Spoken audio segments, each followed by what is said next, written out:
ಅವ್ರ ಹತ್ರ ಕೆಲಸ ಮಾಡೋದು ತುಂಬ ಕಷ್ಟ, ತುಂಬ ಅಹಂಕಾರ.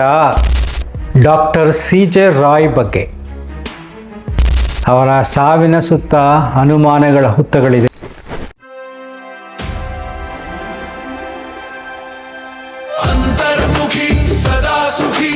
ನಮಸ್ಕಾರ ಸ್ನೇಹಿತರೆ, ಈ ದಿನದ ಸಂಚಿಕೆ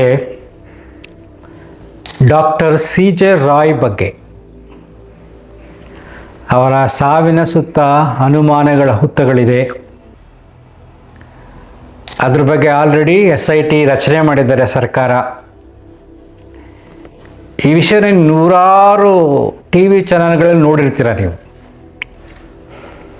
ಯಾಕೆಂದ್ರೆ ಅಂತ ದೊಡ್ಡ ಬಿಸ್ನೆಸ್ ಮ್ಯಾನ್ ಅವರು. ಸೊ ನಾನು ಯಾಕೆ ಈ ವಿಡಿಯೋ ಮಾಡ್ತಾ ಇದ್ದೀನಿ ಅಂದರೆ, ಕೆಲವಾರು ವಿಚಾರಗಳನ್ನು ನೀವು ತಿಳ್ಕೋಬೇಕು. ಈ ಥರ ದೊಡ್ಡ ದೊಡ್ಡ ವ್ಯಕ್ತಿಗಳ ಸಾವಾದಾಗ ಯಾಕೆ ಈ ರೀತಿ ಆಗ್ತಾ ಇದೆ, ನಾವು ಏನನ್ನು ಅವರಿಂದ ಕಲಿಬೋದು ಅಂತಕ್ಕಂಥ ಚಿಂತನೆ ಬರಲಿ ಅದರಲ್ಲಿ ಯುವಕರಲ್ಲಿ ಅನ್ನೋದಕ್ಕೋಸ್ಕರ ನಾನು ಈ ವಿಡಿಯೋ ಮಾಡ್ತಾ ಇದ್ದೀನಿ. ನಾವು ನಮ್ಮ ಫ್ರೆಂಡ್ಸು ಒಂದು ಯಾವುದೋ ರೆಸಾರ್ಟಲ್ಲಿ ಇದ್ವಿ, ನಾವು ಒಂದು ಪಾರ್ಟಿ ನಡೀತಾ ಇತ್ತು. ಪಕ್ಕದ ಟೇಬಲಲ್ಲಿ ಮಾತಾಡ್ತಾ ಇದ್ರು CJ ರಾವ್ ಬಗ್ಗೆ. ನಮ್ಮ ಹುಡುಗಲ್ಲೊಬ್ಬ ಕೆಲಸಕ್ಕೆ ಹೋಗ್ತಾನೆ. CJ ರಾವ್ ಹೆಂಗೆ ಅಂದರೆ ಇಟ್ಸ್ ಲೈಕ್ ಫೈರ್. ಅವ್ರ ಹತ್ರ ಕೆಲಸ ಮಾಡೋದು ತುಂಬ ಕಷ್ಟ, ತುಂಬ ಅಹಂಕಾರ ಆ್ಯಂಡ್ ತುಂಬ ಸೆನ್ಸಿಟಿವ್, ತುಂಬ ಸೂಕ್ಷ್ಮತೆ ಮನುಷ್ಯ. ಹೆಂಗೆ ಮಾಡಿದ್ರು ಅಂದರೆ ನಮ್ಗೆ ಭಯ ಆಗುತ್ತೆ. ಒಂದು ಯಾವುದೋ ಪಾರ್ಟಿ ಆರ್ಗನೈಸ್ ಮಾಡಿದ್ರಂತೆ, ಅಲ್ಲಿ ಹೋಗಿದ್ದಾರೆ ಫ್ರೆಂಡ್ಸ್ ಎಲ್ಲ. ಮಟನ್ ಚಾಪ್ಸ್ ಮಾಡೋಕ್ಕೆ ಹೇಳಿದ್ರಂತೆ. ಅವರು ಗ್ರೀನ್ ಕಲರ್ ಹಾಕಿ ಮಾಡಿದ್ದಾರೆ, ಇವ್ರಿಗೆ ರೆಡ್ ಕಲರ್ ಬೇಕಿತ್ತು. ರೆಡ್ ಅಂತ ಹೇಳಿದ್ದಾರೆ, ಆದರೆ ಅವರು ಗ್ರೀನ್ ಮಾಡಿಬಿಟ್ಟಿದ್ದಾರೆ ಚೆನ್ನಾಗಿರುತ್ತೆ ಅಂತ. ಬಿಸಾಕ್ಬಿಟ್ರಂತೆ ಅವರು. ನೋಡಿ ಎಷ್ಟೊಂದು ಅಹಂಕಾರ ಆಹಾರದ ಮೇಲೆ. ಅವ್ರಿಗೆ ಟೀ ಮಾಡಬೇಕಾದ್ರೆ ಇಷ್ಟೇ ಗ್ರಾಮ್ ಸಕ್ಕರೆ ಹಾಕಬೇಕು, ಇಷ್ಟು ML ಹಾಲು ಹಾಕಬೇಕು, ಇಷ್ಟು ನೀರಿರಬೇಕು, ಹಾಗೇ ಮಾಡಬೇಕು. ಸ್ವಲ್ಪ ಹೆಚ್ಚು ಕಡಿಮೆ ಆದರೂ ಬಿಸಾಕ್ಬಿಡ್ತಿದ್ದಾರಂತೆ. 5 ಸ್ಟಾರ್ ಹೋಟೆಲ್ಗಳಿಂದ ಊಟ ತರಿಸಿದ್ರೆ ಅದರಲ್ಲಿ ಏನಾದರೂ ಹೆಚ್ಚು ಕಡಿಮೆ ಆದರೆ ಫುಲ್ ಊಟನೇ ಬಿಸಾಕ್ಬಿಡ್ತಿದ್ದಾರಂತೆ. ಈ ರೀತಿ ಮಾತಾಡ್ಕೊತಾ ಇದ್ರು. ತುಂಬ ಭಯ ಆಗೋದಂತೆ. ಒಂದು ಸಾರಿ ಯಾವುದೋ ಎಂಪ್ಲಾಯಿಗೆ ಯಾವುದೋ ವಿಚಾರಕ್ಕೆ ಫೈರ್ ಮಾಡಿದ್ರಂತೆ, ಅವನ ಕಿವಿ ಪಕ್ಕನೇ ಹೋಗಿದೆ ಗುಂಡು. ಅವರು ಆಶ್ಚರ್ಯಚಕಿತರಾಗಿ ಮಾತಾಡ್ತಾ ಇದ್ರು. ಆವಾಗ ನಮ್ಮ ಸ್ನೇಹಿತರೆಲ್ಲ ಮಾತಾಡ್ತಾರೆ, ಹೌದು ಈ ಥರ ಇದ್ದಾರಾ ಅಂತ. ಆಗ ನಾನು ಇಮ್ಮಿಡಿಯೇಟ್ ನಮ್ಮ ಫ್ರೆಂಡ್ಸ್ ಕೇಳಿದೆ, ಈ ಥರ ಮನಸ್ಥಿತಿ ಇರುವವರು ಉದ್ಧಾರ ಆಗಲ್ಲ ಅಂತ. ಹೋಗ್ರಿ ಗುರುಗಳು, ಏನು ಹೇಳ್ತೀರ ನೀವು? ಸಾವಿರಾರು ಕೋಟಿ, 10,000 ಕೋಟಿ, 20,000 ಕೋಟಿ ಹಂಗಿಲ್ಲಿದೆ ಇಲ್ಲಿದೆ, ಬಿಸ್ನೆಸ್ ಜೋರಾಗಿದೆ, ಏನು ಉದ್ಧಾರ ಆಗ್ತೀರಿ? ಉದ್ಧಾರ ಅಂದರೆ ಹಣ ಮಾಡೋದಲ್ಲ. ಜನರಲ್ಲಿ ತುಂಬ ತಪ್ಪು ತಿಳುವಳಿಕೆ ಇದೆ.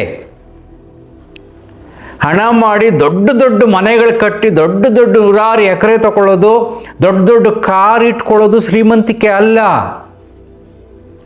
ಮನಸ್ಸಿನ ಶ್ರೀಮಂತಿಕೆ ಅಂದರೆ ಅವನ ವ್ಯಕ್ತಿತ್ವ, ಅವನ ಸುತ್ತಮುತ್ತ ಇರತಕ್ಕಂಥ ಜನರು ಗೌರವಿಸಬೇಕು, ಭಯದಿಂದ ಬದುಕುವುದಲ್ಲ.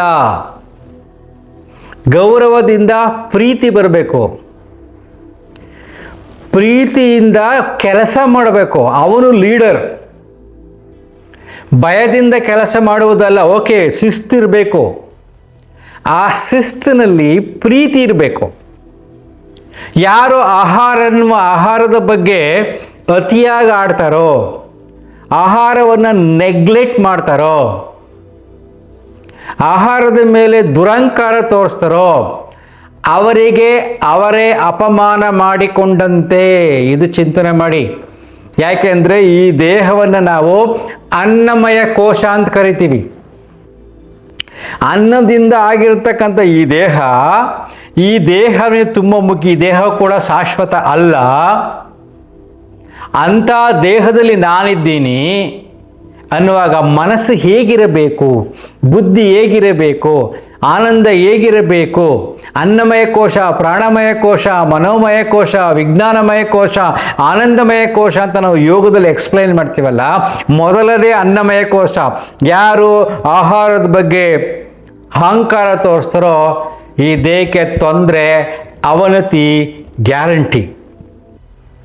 ಸೊ CJ ರಾಯ್ ಅವರಲ್ಲಿ ನಾನು ಅವ್ರನ್ನ ಕಂಡೇಮ್ ಮಾಡ್ತಾ ಇಲ್ಲ, ಪಾಪ ಸತ್ತೋಗಿದ್ದಾರೆ, ಅವ್ರ ಆತ್ಮಕ್ಕೆ ಶಾಂತಿ ಸಿಗಲಿ.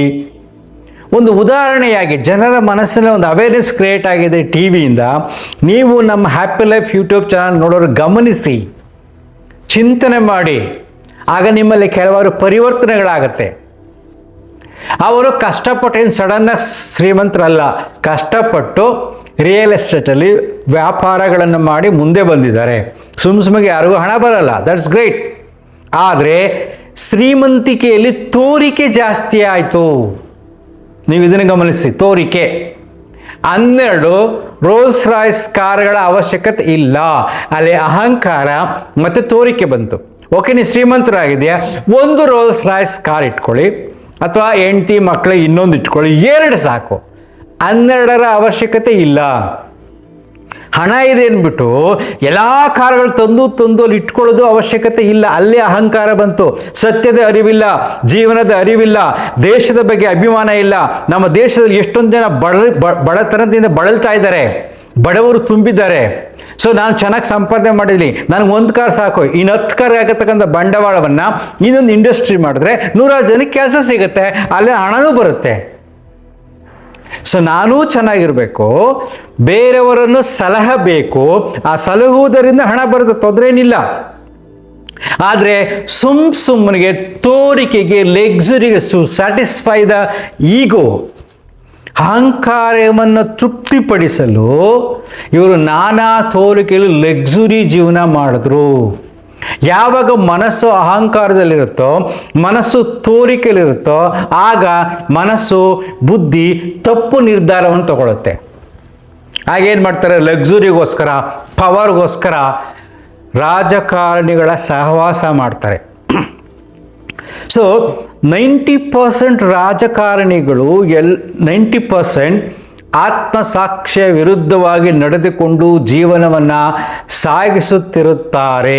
90% ಅವ್ರು ಮಾಡೋ ಕೆಲಸ ಎಲ್ಲ ಆತ್ಮಸಾಕ್ಷಿಗೆ ವಿರುದ್ಧವಾಗಿ. ಅಂಥವರ ಸಹವಾಸ ಅಹಂಕಾರ ತುಂಬಿದ ಮನಸ್ಸು ಮಾಡಿದಾಗ ತನ್ನತನವನ್ನು ತಾನು ಕಳ್ಕೊಂಡ್ಬಿಡುತ್ತೆ. ಅವರ ಜೊತೆಯಲ್ಲಿ ವ್ಯವಹಾರ ಮಾಡಕ್ಕೆ ಹೋಗ್ತಾರೆ. ರಾಜಕಾರಣಿಗಳನ್ನು ಅರ್ಥ ಮಾಡ್ಕೊಳ್ಳಿ. ಮೊದಲು ಅವರು ಆತ್ಮಸಾಕ್ಷಿಗೆ ವಿರುದ್ಧವಾಗಿ ನಡೆದುಕೊಂಡು ಮಾಡತಕ್ಕಂಥ ಅದೊಂದು ಸೇವೆ ಅನ್ಕೋತಾರೆ. ಸೇವೆ ಅಲ್ಲ, as a pure business. Politics is a pure business. ಹೃದಯಪೂರ್ವಕವಾಗಿ ತನುಮನ ಧನವನ್ನೆಲ್ಲ ಸಮಾಜಕ್ಕೆ ಅರ್ಪಿಸಿ ಸಾರ್ಥಕತೆಯನ್ನು ಪಡಿತಕ್ಕಂಥ ವ್ಯಕ್ತಿಗಳು ಯಾರೂ ಇಲ್ಲ. ಒಂದು 2-3% ಇರ್ಬೋದು ಅಷ್ಟೇ. ಓಕೆ, ನಾವು ಇಸ್ ಇಂಪಾರ್ಟೆಂಟ್ ಪಾಯಿಂಟ್ ನೀವು ಅರ್ಥ ಮಾಡ್ಕೊಳ್ಳಿ. ನೀವು ವ್ಯವಹಾರ ಮಾಡಬೇಕಾದ್ರೆ ರಾಜಕಾರಣಿಗಳನ್ನು ಉಪಯೋಗಿಸ್ಕೊಳ್ಳಿ ಅಷ್ಟೇ. ಓಕೆ, ಒಂದು ಡೊನೇಷನ್ ಕೊಡ್ತೀರಾ, ಯಾವುದೋ ಪ್ರಾಜೆಕ್ಟ್ ಒಂದು ದುಡ್ಡು ಕೊಡ್ತೀರಾ, ಕೊಟ್ಬಿಡಿ ಅಷ್ಟೇ. ಅವರ ಜೊತೆ ವ್ಯವಹಾರ ಮಾಡಬಾರ್ದು. ಅಂದರೆ ದುಡ್ಡು ಹಾಕಿಸ್ಕೊಂಡು ಪಾಲುದಾರಿಕೆಯನ್ನು ತಗೊಂಡು ಮಾಡಿದಾಗ ಸಮಸ್ಯೆ ಜಾಸ್ತಿ ಆಗುತ್ತೆ. ಯಾಕೆಂದರೆ ಆತ್ಮಸಾಕ್ಷಿ ಅವರಿಗೆ ಇಲ್ಲ. ಸೊ ಇಲ್ಲಿ CJ ರಾಯ್ ಅವ್ರಿಗೆ ಏನಾಯಿತು ಅಂದರೆ ಅಹಂಕಾರ ತುಂಬಿತ್ತು, ತೋರಿಕೆ ತುಂಬಿತ್ತು, ರಾಜಕಾರಣಿಗಳ ಸಹವಾಸ ಮಾಡಿದ್ರು. ಬೇರೆ ಬೇರೆ ಎಲ್ಲ ಶುರುವಾದಾಗ ನಿರ್ಧಾರಗಳು ತಪ್ಪಾಗ್ತವೆ. ಓಕೆಪ್ಪ, ಲಾಸ್ ಆಯಿತು ಅಂತ ಇಟ್ಕೊಳ್ಳಿ. ಎಷ್ಟು ಲಾಸ್ ಆಗುತ್ತೆ? ಹೋಲ್ ಪ್ರಾಪರ್ಟಿ ಸೇಲ್ ಮಾಡಿ, ಎಲ್ಲ ಮನೆಯೆಲ್ಲ ಸೇಲ್ ಮಾಡಿ, ಟ್ಯಾಕ್ಸ್ ಕಟ್ಟಿ 1-2 ವರ್ಷ ಜೈಲಿಗೆ ಹೋಗಿ ಬಂದಿದ್ರು ಏನಾಗ್ತಿತ್ತು? ವ್ಯವಹಾರ ಮಾಡಬೇಕಾದಾಗ ಮಿಸ್ಟೇಕ್ಸ್ ಆಗಿದೆ. ಸೊ ಟ್ಯಾಕ್ಸ್ ಮಿಸ್ಟೇಕ್ಸ್ ಆಗಿದೆ, ಟ್ಯಾಕ್ಸ್ ಕಟ್ಟಿಲ್ಲ, ಫೈನ್ ಕಟ್ಟಿ ಕೋರ್ಟಲ್ಲಿ ಆಕ್ಸೆಪ್ಟ್ ಮಾಡ್ಕೊಳ್ಳಿ. ಬೈ ಮಿಸ್ಟೇಕ್ ಎಲ್ಲವನ್ನೂ ನಾನು ನೋಡ್ಕೊಂಡಿರೋಕ್ಕಾಗೋದಿಲ್ಲ, ಕಟ್ಟಿಲ್ಲ, ಕಟ್ತೀನಿ. ಓಕೆ, ಪನಿಷ್ಮೆಂಟ್ 1-2 ವರ್ಷ ಕೊಡ್ತೀರಾ, ಕೊಡಿ, ಎಲ್ಲ ಕಟ್ತೀರ, ಮಾರ್ಬಿಟ್ಟು ಒಂದು ರೋಲ್ಸ್ ರಾಯ್ಸ್ ಕಾರ್ ದುಡ್ಡಲ್ಲಿ, ಒಂದು ಫ್ಲ್ಯಾಟಲ್ಲಿ ನೀವು ಆರಾಮಾಗಿ ಬದುಕ್ಬೋದಾಯಿತು. ಸಿಂಪಲ್ ಎಕ್ಸಾಂಪಲ್ ಹೇಳೋದು ನಾನು.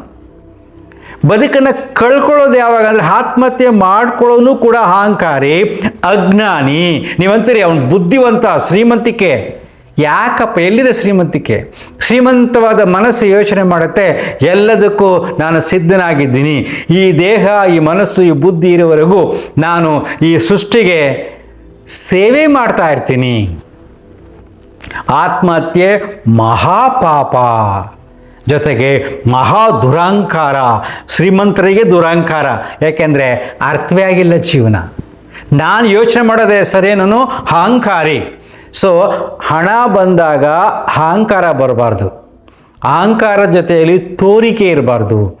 ಈ ಮೂರು ಇತ್ತು ಅಂದರೆ ನಿನ್ನ ಬದುಕಿನಲ್ಲಿ ನೆಮ್ಮದಿ ಶಾಂತಿ ಇರೋದಿಲ್ಲ. ಸೊ ಮತ್ತೆ ಸೃಷ್ಟಿಯ ರಹಸ್ಯವನ್ನು ಅರ್ಥ ಮಾಡ್ಕೊಳ್ಳಿ. ಬೇಕಾಷ್ಟು ನಾವು ವಿಡಿಯೋದಲ್ಲಿ ಹೇಳಿದ್ದೀವಿ. You are all control by the law of nature. ನೀನು ಎಷ್ಟೇ ಸಂಪಾದನೆ ಮಾಡು, ಎಕ್ಸ್ಟ್ರಾ ತಿನ್ನೋಕ್ಕಾಗಲ್ಲ, ಎಕ್ಸ್ಟ್ರಾ ಬದುಕೋಕ್ಕಾಗಲ್ಲ. 500 ಕೋಟಿ 1000 ಕೋಟಿ ಇದೆ, ನೀವು 300 ವರ್ಷ ಬದುಕ್ತಾರೆ ಅಂತ ಯಾವುದೇ ರಿಸರ್ಚ್ ರಿಪೋರ್ಟ್ ಇಲ್ಲ. ಸೊ ನಮ್ಮನ್ನು ಆಲ್ರೆಡಿ ಪ್ರಕೃತಿ ಕಂಟ್ರೋಲ್ ಇಟ್ಕೊಂಡಿದೆ. ಆ ಕಂಟ್ರೋಲ್ ಇಟ್ಕೊಂಡಿರೋದನ್ನು ಯಾಕೆ ನೀವು ಗಮನಿಸಲಿಲ್ಲ? We are all control by law of nature. ಆ ಸತ್ಯ ನೀನು ಅರ್ಥ ಮಾಡ್ಕೊಂಡಿದ್ರೆ ಆಗ ಈ ರೀತಿಯಾದ ಅಹಂಕಾರ ನಡೀತಿರ್ಲಿಲ್ಲ. ಒಂದು ಸಿಂಪಲ್ ಎಕ್ಸಾಂಪಲ್ ನಾನು ಕೇಳಿಸ್ಕೊಂಡದ್ದನ್ನು ಹೇಳಿದೆ ಅಷ್ಟೇ. ಆಗಲೇ ನಮ್ಮ ಫ್ರೆಂಡ್ಸ್ ಚಾಲೆಂಜ್ ಮಾಡಿದ್ದೆ, ಈ ರೀತಿ ಇರ್ತಕ್ಕಂಥ ವ್ಯಕ್ತಿಗಳು ಜೀವನದಲ್ಲಿ ನೆಮ್ಮದಿಯಾಗಿರಲ್ಲ. ಯಾರೇ ಆಗಲಿ ನೆನಪಿಟ್ಕೊಳ್ಳಿ, ವಿಡಿಯೋ ನೋಡೋರು ಆಹಾರಕ್ಕೆ ಅಹಂಕಾರವನ್ನು ಸೇರಿಸಬಾರ್ದು, ಪೂಜ್ಯ ಭಾವನೆಯಿಂದ ನೋಡಬೇಕು. ಈ ದೇಹ ಅನ್ನಮಯ ಕೋಶ, ಅನ್ನದಿಂದ ಇದೆ ಅನ್ನತಕ್ಕಂಥ ಒಂದು ಗೌರವ ಇರಬೇಕು, ಪೂಜ್ಯತೆ ಇರಬೇಕು. ಆಗ ಬದುಕು ಸಾರ್ಥಕ ಆಗುತ್ತೆ. ಒಂದು ಉದಾಹರಣೆ ಕೊಟ್ಟಿದ್ದೀನಿ. ಎರಡನೇದು ನೀವು ನೆನಪಿಟ್ಕೊಳ್ಳಿ, ಎಷ್ಟೇ ದುಡ್ಡು ಬರಲಿ, ಏನೇ ದುಡ್ಡು ಬರಲಿ, ನೀವು ಮಲಗಿದಾಗ ನೆಮ್ಮದಿಯ ನಿದ್ರೆ ಮಾಡಿದರೆ ನಿನಗೆ ಬುದ್ಧಿ ಇದೆ ಅಂತ ಅರ್ಥ. ನೆಮ್ಮದಿ ಇಲ್ಲದ ಶ್ರೀಮಂತಿಕೆ ಎಂಥ ದೊಡ್ಡ ಅರಮನೆ ಆದರೂ ಏನು ಬಂತು ಪ್ರಯೋಜನ? ಎಂತೆಂಥ ಭಕ್ಷ್ಯ ಭೋಜಗಳಿದ್ರು ಏನು ಬಂತು ಪ್ರಯೋಜನ ಅಲ್ವಾ? ಸೊ ಅದನ್ನು ನೆನಪಿಟ್ಕೊಳ್ಳಿ. ದಯವಿಟ್ಟು ಈ ವಿಡಿಯೋ ನೋಡೋರು ಅನ್ನಕ್ಕೆ ಗೌರವಿಸಿ, ಅಹಂಕಾರವನ್ನು ಬಿಡಿ, ಸಹಜವಾಗಿ ಸರಳವಾಗಿ ಬದುಕಿ. ಶ್ರೀಮಂತಿಕೆ ನಿಮ್ಮನ್ನು ಹಿಡ್ಕೋಬಾರ್ದು. ನೀವು ಶ್ರೀಮಂತಿಕೆಯನ್ನು ಆಟ ಆಡಿಸುವ ರೀತಿ ಬರ್ತಾ ಇದೆ. ಜಾಸ್ತಿ ದುಡ್ಡು ಬಂದಿದೆ, ಜಾಸ್ತಿ ಕೆಲಸ ಮಾಡೋಣ. ಯಾರಿಗೋದ್ರೆ ಬಡವರಿಗೆ ಜಾಸ್ತಿ ಕೆಲಸ ಸಿಗುತ್ತೆ ಅನ್ನತಕ್ಕಂಥ ಮನೋಭಾವ ಇರಬೇಕು. ಜಾಸ್ತಿ ಮಾಡಬೇಕು ಅಂತಂದರೆ you are limit, you cannot enjoy anything ಅಲ್ವಾ? ಅಂತರ್ಮುಖಿ, ಸದಾ ಸುಖಿ. Thank you.